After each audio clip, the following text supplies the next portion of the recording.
Hey DJ Tech Tools, today I am super excited to share a new development in digital DJing with you. It's called Stems, and it's a new file format that Native Instruments has just released, which allows you to manipulate music the traditional way. This is very exciting because it allows you to play a traditional file in a traditional deck, do things like loop, sync, and filter, but it gives you a multi-stem format to break the song down into different parts and actually isolate different parts of the tracks. Here's nothing, here's just the low end, here's another part, here's another part, and here's another part. The nice thing is I can do some careful blends of all the different sections and really isolate the part of the track I would like to mix, turning it into just an a cappella or maybe just a synth part. So here's a stem file.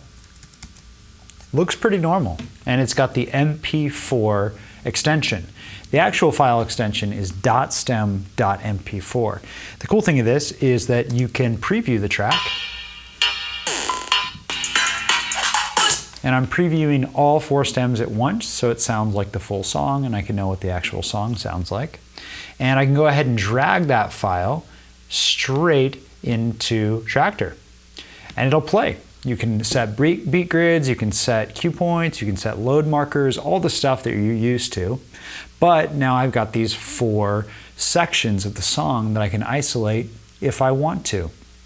So of course this is very natural for controllers like the S8 and of course the new D2 that we just got a sneak preview of, which have 4 faders. And those faders presumably will be used to isolate the different parts of your songs. But you can also map controllers to these new stems that are mostly under the hood. You're not going to find any features here in the GUI that would allow you to isolate these stems. You're going to need to have a control surface. So I have mapped the MIDI Fighter Twister to isolate the different stems and show you all the cool things you can do with these parts of the track. So let's go back into iTunes and pull a new song in. Let's pull this Dreams track in. And as you can see, these files load in iTunes just like a regular MP3 file. I can play it, I can preview it. So there's really nothing different other than the fact that the file is a bit big. You'll see that they're, not giant, but there it is at 62 megabytes, so about 4 times the size of an average MP3.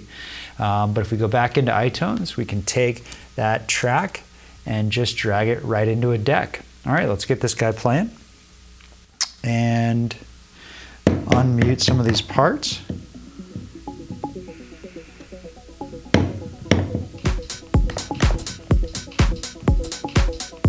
Let's find a part with some vocals.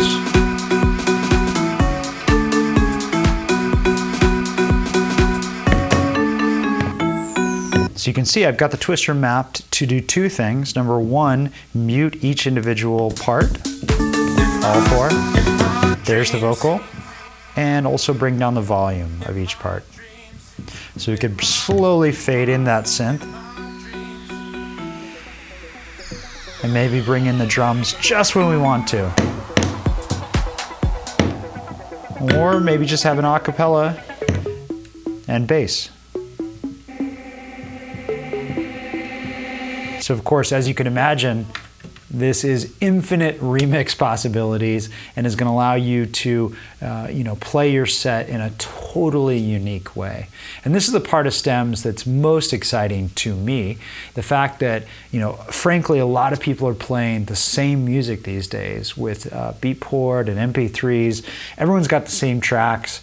Hits get really big really fast, and you hear DJ sets kind of sounding the same.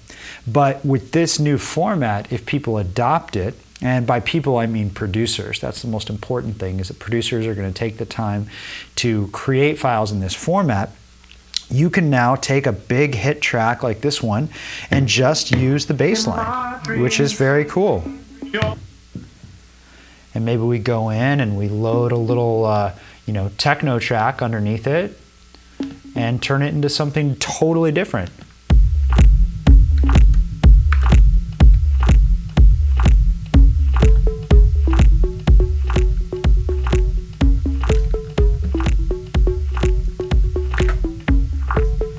hear what those drums sound like with it. Nope, definitely not.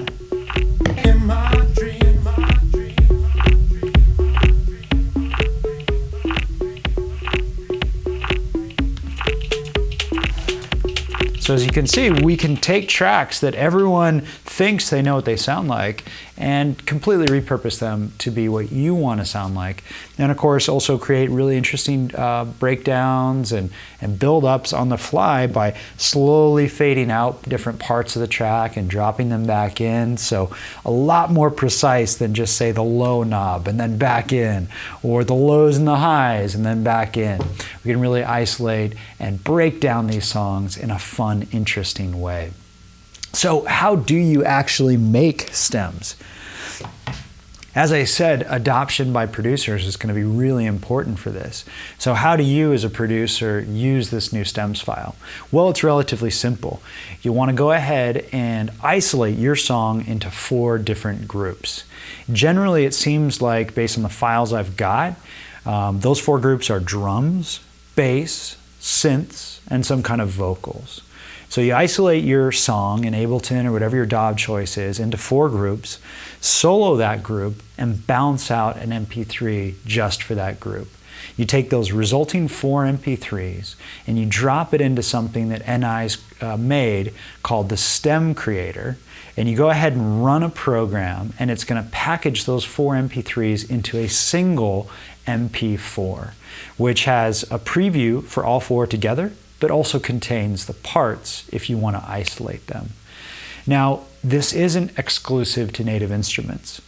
They've gone ahead and said we're making this file format public, so anybody that wants to implement it can. That means Serato, CDJs, anybody that wants to support this stems.mp4 can, and I hope they will, so that a lot of people start creating these stem files, and all of us can begin playing around with breaking down music and creating our own truly unique mixes on the fly. To make it even easier for you guys, we're going to create a portal on djtechtools.com for people to upload, download, and share their stem creations.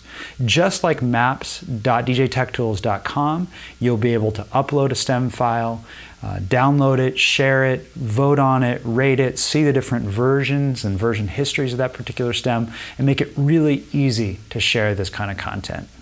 This format and our stems resource are set to launch in June.